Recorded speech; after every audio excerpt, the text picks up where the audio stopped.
Welcome to Out of the Box with Christine. Are you willing to step into your greatness? Are you ready to shine?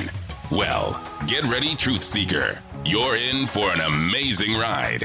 And now, here's the host of the show, Christine Blosdale.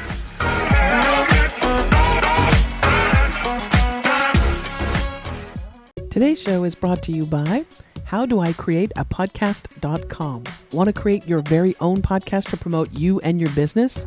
Learn how you can become a rockstar podcaster in 30 days or less. Just visit HowDoICreateAPodcast.com. That's HowDoICreateAPodcast.com. Welcome back to Out of the Box with Christine. I am your host, Christine Blosdale, your expert authority business coach. I take overwhelmed entrepreneurs, solopreneurs, mompreneurs, and I help them get the word out about their business through podcasting, videos, TikToks, you name it.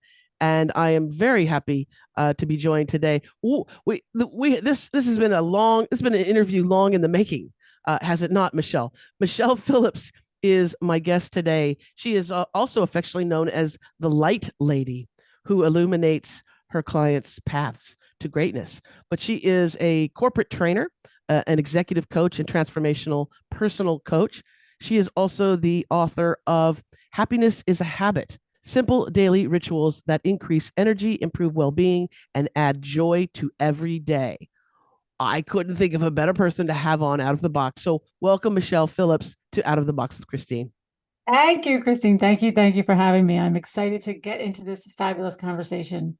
Well, I love the title of your book because, you know, it's probably one of everybody's goal is, or supposed goal is, to be happy. But we can tend as human beings to sort of maybe sometimes see the negative in life, right? We wake up and we go, this is wrong, this is wrong, this is wrong, this is wrong. And yet we don't know why we're not happy. So I kudos to you on the title of the book, and congratulations on the book as well. How did you get into all of the work that you've been doing as a corporate trainer? How did you start? Were you like a little kid going, I want to help people? No, I wish I was, but maybe I was and I didn't pay attention. I was a little kid who liked to be the center of attention. I was always singing, dancing, the center of attention, the stage, but I had nothing to say. So I went to school for oh my gosh, I'm losing why did I go to school? I don't know, Christine. Because you had to go to school? I went to school for communications and I can't communicate. That's the funny part about this. I went to school for communications because I knew I liked to speak, but I really didn't have a topic. And over the course of going to undergrad, graduate school, working, I worked in Verizon Wireless, which is in America here is our cell phone company. And it just led me down this path. I always say this path chose me. Yeah. I can't leave it. I love it. Living, learning, habits, teaching people that they always have more power than they think is just in every cell of my body. So when I was a student at Fordham University in New York City, I gave a presentation called Leading with a Heart. I was late 20s, I don't know, maybe 30, I don't know. But it was so important to me and I really believe what I was saying. And this corporate executive said to me, I want you to train my executives. So she hired me. I didn't even have a class. I ran home and I said, I have to create this class. And I went to their corporate retreat center and I delivered the class, and then all the executives started hiring me. And I thought, oh my gosh, I have a career here, because it's not just something I get up there and say, it's something I believe. And I think that's what comes across. That's my specialty. Yeah. Yeah. Well, and how important is it? Because we do get we can tend to get lost in the busyness of life. And that's something that I think that you also like to drive home, that point. Being busy does not necessarily equate happiness. One of my favorite busy. We're quotes. Very busy. We're Yes. like, on the phones for, it's a very hectic world that we live in. And but it's busy with a purpose is different than busy for the sake of busy. Yeah. Right. So I always say busy people are boring And I almost say that because it kind of sticks me in the heart. I'm like, oh, busy people are boring, right? Because sometimes you're just going and rushing. I call it, the huffing. People are huffing and puffing all the time, going here and going there. But are you getting anything accomplished, right? The juice is, I'm busy, but there's a purpose. I have a focus. And the reason most people don't get what they want in life is because their head is a jumble of thoughts and ideas. They're not focused. So they're busy, they're moving. But when you have that pure focus, you know what your purpose is. And I know people, oh, what's my purpose? Your purpose could just be to help people. But when you're focused, then you take steps with authority. And that's the difference. And I try to teach people say, I can't focus. I'm like, learn, get over it. Yes, you can. Because everyone's like, I have the attention span of a fly. I'm like, focus is your superpower. Yeah. And that's when that's when the good stuff gets created as well. Right. Because my clients, they're overwhelmed. They, of course, they've got their own business, if it's a coaching business or a consultancy, and in their mind, they feel that they need to be perfect, or they need to be a social media manager, they need to be a publicist, they need to be if they have a business where they have any employees, they have to be some super manager. They're all these hats that they're wearing, and then they have lives as well, like like home life. They're a mom, and they got the kids, they got the house, they got the animals, all that stuff. So what I find is that people sometimes outstretch them. There's too much going on, and when they're overwhelmed, it's like I equate this to, in Los Angeles, there's a deli called Jerry's Deli, and the Jerry's Deli, this menu, you open up the menu, and there's like 150 different things to order, and when you have too many choices, sometimes you just go, I'll just go back, I'll take the matzo ball soup, because I know what that is. It's safe. It's the same every single time, because when we have too many options, sometimes we don't do anything. And that's I like what you paralysis. Yeah, I like what you say about being a conscious entrepreneur, right? And most entrepreneurs, you get into business so you can run your own schedule and run your own life, and then we make ourselves crazy. So it's to me, a conscious entrepreneur doesn't have to do what I call the dull normals, what everyone else is doing, right? Because every book you read, and there's so much good advice out there, but if you really took all the expert advice, you should be in your target heart rate for X amount of minutes a day, and you should brush your teeth twice a day, and you should post X amount of days, and you should blog, and it's like, oh my gosh, stop the madness. But if you really step away and say, based on my business, based on where I get my clients, based on what I need, what are my most important actions? And then putting those in your calendar, and then saying, no, it's okay that you didn't post today. The world is not going to end. But I think that keeping up with the Joneses, or fear of missing out, or whatever it is that we feel, like you said, Christine, the perfection, right? If I don't do this and do that, and then what's the point? You're missing it. Well, then you become a miserable cow. Exactly. You can quote me if you want on that. Myself. In your next book, you can say Christine Blasio just says, "Don't be a miserable cow." Don't. I say dull normal, but I kind of like miserable cow. I'm gonna have to adopt that one. But I say the dull normals are out there just running themselves ragged. Yes, and stressed, filled with stress and anxiety, and that's when you make mistakes as well. When you're overwhelmed like that, and you're pushing yourself too hard. And there's two reasons for overwhelm. I always tell people. Yeah. Right. You're either you have too much to do, so you just freeze, right? You have so much on your list, or you're trying to put something in your calendar that takes 2 hours, and you're trying to squeeze it into 1 hour. Yes. Stop doing that. I tell everybody, stop it. Well, I like the idea of, with my clients, because they come to me overwhelmed. They already come to me all stressed out, right? And so my job is to say, let's pick the low hanging fruit. Let's take the stuff that's an obvious and relatively easy to do, but also will get more bang for your buck. Because again, they're running around going, what do I do? What do I do? How do I do it? And that's what I love about coaching them and showing them how to create a podcast. Because I say, what you're doing is, first of all, it's great marketing. It's once you learn how to do the stuff, and you buy your microphone and you have decent Wi-Fi, it's free. And it's basically telling the world how good you are, what your skill set is, right? Without being too salesy, because if you're an infomercial, people are going to turn you off. But you're getting to communicate directly to potential clients or customers. And then the great thing about it is that you can repurpose it. So you don't have to reinvent the wheel every single time. You record a podcast, let's say on Zoom, because you want to have the video, right? The video goes up on YouTube and LinkedIn and Facebook and all those good things. You have a transcript, so you have copy that you can repurpose as modules in a course or chapters in a book or blog, whatever you want. And then you have this beautiful video that you can cut up snippets from and start posting on, your TikToks and your Instagram reels. So you're creating a beautiful piece of content, and then you're repurposing that. And that way you're doing all those things that you're telling yourself you need to do. I need to come up with more clever social media content. Right. I need to do blogs. But if you have to write and create every single thing from scratch, well, who has time for that? Right.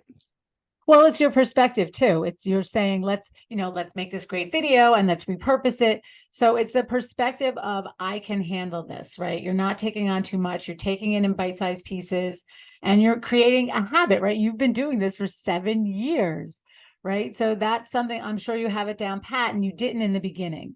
So in my book, Happiness is a Habit, I always want people to look at their habits mentally, physically, spiritually, and emotionally.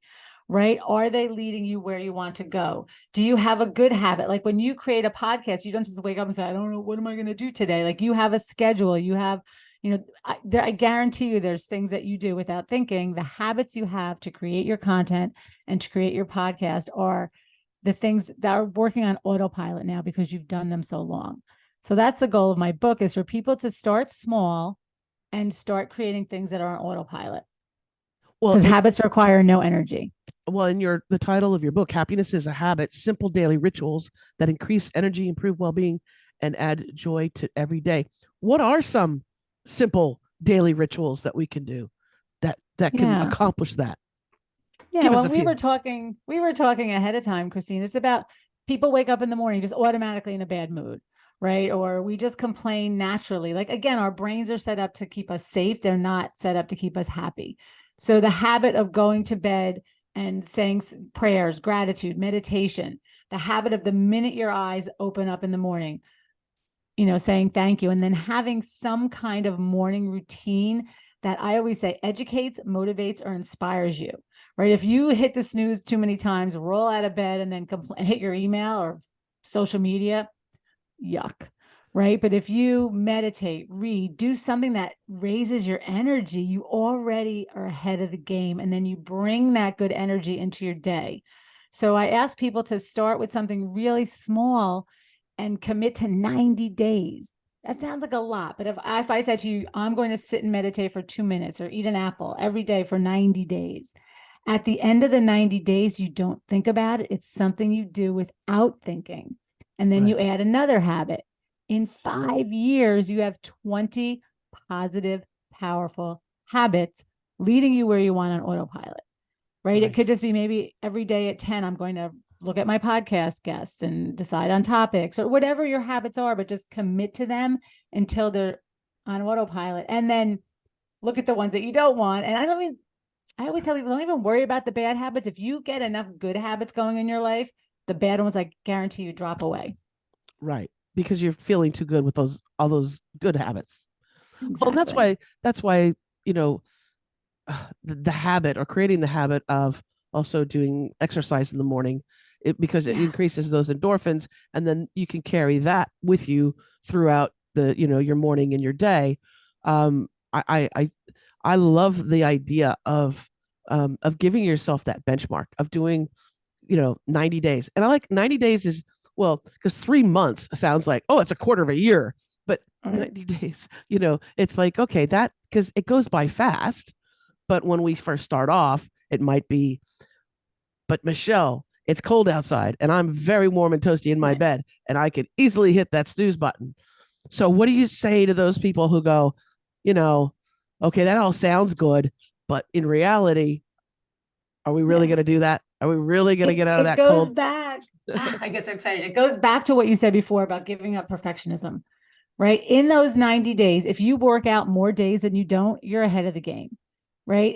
It's people that go, "Oh, I did it for 2 weeks and then I stopped. Well, yeah, I took a day off." So what? You took a day off. You took a week off. It doesn't matter. This is a lifetime. I saw your Mel Robbins post the other day, right? It's a marathon, right? This is life is a marathon. So you have to not be so hard on yourself. And if you don't do it for a week, a day, start again. Right. But at the end of those 90 days, if you look back and say, wow, like I did like 40 days or whatever, I got, that's better than what I did before. So it's giving yourself those small milestones. I say 90 days because people try to do everything at once. Like on New Year's Eve, they just make all these Yes. ridiculous, like it's just not happening. But if you do one little thing, like my high school friends are like, "Who are you?"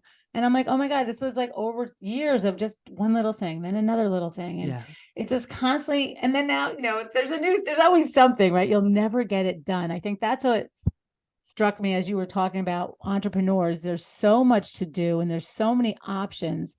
That's where overwhelm comes from also. And I'm always like, I don't have to figure it out all right now and I'll never get it done. What can I do right now that's going to move me Make in the right and direction? what can you do that will have the most impact? You Yeah. know, that's the thing. Work I like I my idea is to I like to work smarter, not harder. And knowing when to pull away, right? Knowing when to go, you know what, because I'm a creative machine. I love to create. And I think that's why I was, in radio for so long, and I was a producer, and I was a right, I was just all these different things, all these creative things, because I like to create. I like to birth things, Yeah. right? Episodes, podcasts, with my clients. It's I get to live vicariously through many of my clients because we're going through the whole process of creating the look and the feel, the title. I've had some I've had some wonderful, beautiful clients who've come to me and they said the title of my podcast is blank. You know, you know, whatever, the green owl on the hill, and I'll go, no, it's not. But they go, but yeah, I go, but you're an accountant and you want to tell people how to save money and how to embrace their financial freedom, and the owl has nothing to do, and nobody's Right. going to know what it is. But I live vicariously through them because every podcast, every YouTube channel that they create through working with me is like a little birth. It's like his little Yes. baby. It's this We little baby. all desire to create. Every single living thing wants to grow and evolve and create, but you're giving them an avenue to. And that's what I try to do with my clients too, is give them the confidence to fully express themselves, to not play small. So the habit of thinking, of being confident, of not letting the doubts come in, right? These are all, the way you think is a habit. The beauty of hiring experts to help you. I always say to my clients, what's the thing you're looking to solve and what's prevented you from solving it up until now?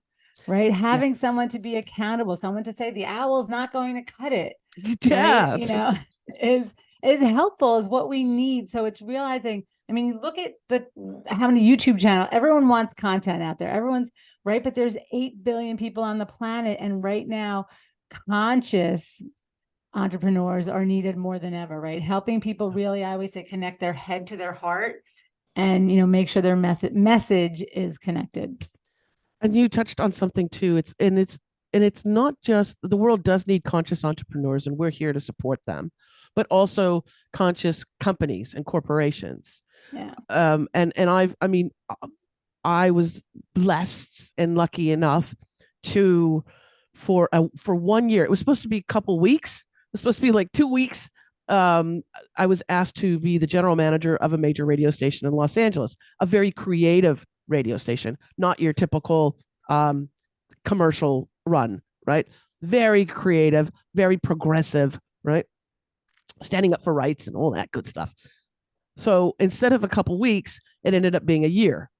And in that year, what I learned was it's just as important as it is to have key people be in positions in the company or in the organization, right? The network, who are experts in their field. it's really important that management is able to be flexible and to see within their staff, their team, of course, who excels and who's doing a great job, but also who is maybe put into a position where they were like, you know what, I need to pay the mortgage, or I need to take care of my family, so I'm going to have this job. And then they're miserable. They're miserable. They don't like it, but they have other creativities. They have other skills. And instead of just putting them, the square peg and shoving it in that circle and saying, that's what you're going to do, Susie or Joe, Right. and you're going to like it. Having that ability as in management to go, you know what, I want to get the best out of my team. And Susie over here, she doesn't like data entry. She does it, but she doesn't really like it. She's actually really creative.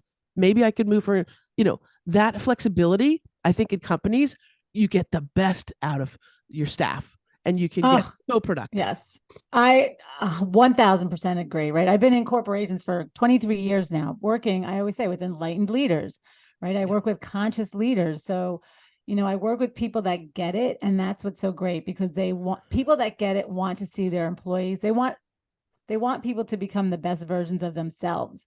And I've worked with leaders where, I'm a strength-based coach in corporations, and we do the strengths and we talk. I've had leaders that have said to me, I want a seat at the table and I want the money in the office, but I don't want the people. And it's like, well, no, that doesn't, then you're in the wrong position.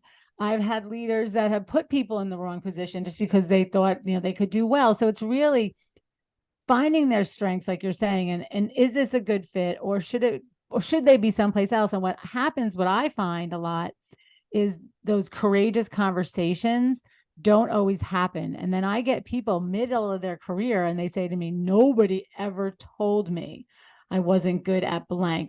These people get shuffled around. Yeah. So when I find these conscious leaders, we work with them. I've got very long-term clients that just constantly are working with me, and we're working with their teams because we want people to evolve and grow and do exactly what you're saying. Make sure they're in the right position. Well, because it's not a static, it's an organism. Yeah. Right? Because we all have our moods, we all have our days, we all have all of that. So being able to be flexible, I think, in management is really, really important. And knowing what is best, a little story on that was because before they asked me to do the general managership, when I was working there, when I was one of the many, right? There was a person that was on staff that was, he just had vitriol for me. He was just horrible to me. Horrible. Just the thought of him. Don't go there. Don't go. I won't go there. But what's interesting is that when I became a manager, the general manager, his boss, you could tell there was a moment where he's like, oh, the chickens are going to come home to roost, right?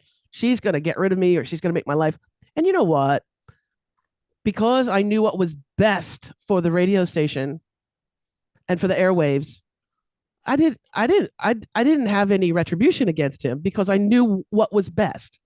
And even though I wasn't a fan of his, I wasn't going to make his life miserable or get rid of him, because I knew what was best for the business. Right. Yes. And that's what an evolved leader does. Yes. Yes. We need more evolved leaders. Yeah. And, it's so funny because I've got clients, I think it's just giving them the permission. I always say, because I'm very metaphysical, but I have the science and the research. So it's giving people permission to bring, their heart to work, to bring, to be authentic, to say that, what they're feeling. And that's why in the workshops I do, it's always breaking down the walls, right? And bringing a group of people in a circle, it's not a kumbaya, but it's let's break down, let's be selectively vulnerable. Let's start to share so we could build the bridges, because so often in corporations, people are trying to be so tough and not let them see you. But the minute one person I've had the most beautiful experiences where people are sharing in a corporate environment where they didn't, where they before were, just being, I call it the corporate talking head, saying what you think you're supposed to, doing what you think. It's when you learn to identify your own internal guidance, you make better decisions. And that's every leader that does that, connects their head to their heart and is able to make a decision based on their own knowing versus what the book says they should do. So those have been my best. I look at the leaders that I've worked with, and they're just beautiful people that, and one guy says to me, Michelle, he's like, I love talking to you because he's like, my team, I can't bring it to my team. My wife doesn't want to hear it, right? I need someone to go to just talk like a human being and say, this is what I'm struggling with. And I think that's where the corporate coaching comes in, giving people the opportunity to express in a psychologically safe place. And then they make better decisions when they go back to their team because you've affirmed that they're doing the right thing. Because it's always that, oh, am I doing the right thing? Am I going to be seen as wishy-washy if I care, right? If I show my feelings, right? And it's really giving them permission to be firm, but also, be human. And to have that feedback, because sometimes it's true, we need that outside. That's why coaches or consultants, if you have an issue, if there's something that you want to accomplish or create, get the guidance of someone who that's what they do, where they're able to, because they're an outsider, they're able to take a look in. Whereas when we're in that company or that corporate, in that environment, we don't see it. We a lot of times, it could be dysfunctional. It could be highly dysfunctional, and we just think that that's what's normal. And doesn't everybody go through these things? Doesn't everybody have the people that they hate at the office? And okay, you have your office politics and things, but you need sometimes that outside person like yourself to come in and take a look and say, this is not healthy. Yeah, you got me excited about something because you hit on something with me. It's a lot of my clients I've found, we have this image of what a leader should look like, right? And it's very old and outdated. Right. So I think that a lot of the clients I work with, when they're empathetic or they're caring, and I do a values and action assessment with them, and it comes up, love comes up as one of their top strengths, and they're like, how am I going to use that at work? And it's really giving people permission, because I'm like, you think that old-fashioned leadership stereotype is what you should be, but you could be a leader in your own way, using your own gifts. And you see people just exhale and go, I never thought, I didn't think those were strengths, right? Love, empathy, and right, understanding, and consciousness. So it's really giving them permission to own those and letting them know, when you use your top 5 strengths every day, right, you're more successful. It's when you're trying to be something you're not, where the frustration, the stress, the anxiety. But when I know empathy and understanding is what are my top ones? I can't think. It's like zest, creativity, love. How do I bring that to my job every day? My job might be something that, isn't creative in the sense, but I still can bring those traits to what I do every day. Yeah. And that's what giving people permission to be those things. And then you get the respect from your staff and from the people that you manage, and that that's the thing. When they see someone who stands up, let's say something's coming down from above that person, some change, and that leader, that manager, that executive looks at it and goes, you know what, that's not right, or I'm going to fight back on this because I think that's wrong. Your staff will have such respect for you. And that's an inner strength that you're cultivating, right? Yes. Yeah. And you're also showing them that, it's good to stand up for something that you see that's wrong. So if you also see that in your department, or you see that what's going on, you stand up and take a stand on that. Oh my goodness, I could talk to you forever. Michele Phillips, for people who want to learn more, because you do work with companies and corporations, but you also work with individuals and entrepreneurs, what's the best way for people to reach out to you? Sure. The easiest address is @KeyPerformance, is my Instagram, but my website is www.key2unlock.com. And if you go on my website, you will get my 5 habits to supersize, I sound like McDonald's, energize your results. Supersize them too. Energize your results. You can tell what era I grew up in. Mm-hmm. You're energizing your results, because the habits are the things you do every day without thinking. And that's what I'm looking at clients. We do assessments. What are the habits that are working? What are the ones that aren't? But those are the two places they could find me. And it's key to unlock. It's the number 2 key, KEY 2, the number 2 unlock.com. That's the website. And if you sign up for the newsletter too, you'll get some goodies as well. Reach out to Michele Phillips if you can, the light lady, and just say hi and say, hey, I heard you on the show. And you never know what will happen. You never know. You never know. Thanks again, Michele. Thank you, Christine. Thank you so much. This has been fun. And I want to thank you, wonderful listeners on Apple Podcasts, Spotify, all those great platforms, and also the viewers for the YouTube channel. If you're listening to this and you want to see my beautiful guest, Michele Phillips, and myself, go to YouTube and check it out. It's Out of the Box with Christine. You can't miss it. And we'd love to have you on board. Make sure you like, subscribe, share the show, whatever you'd like. If you want more information about me and my coaching business, you can go to christineblasdale.com. All of those links that we talked about will be in the show notes. So you can just clink there, or click or clink, whatever you want. All right. Until next time, as I always say, remember to think outside that damn box. Bye for now.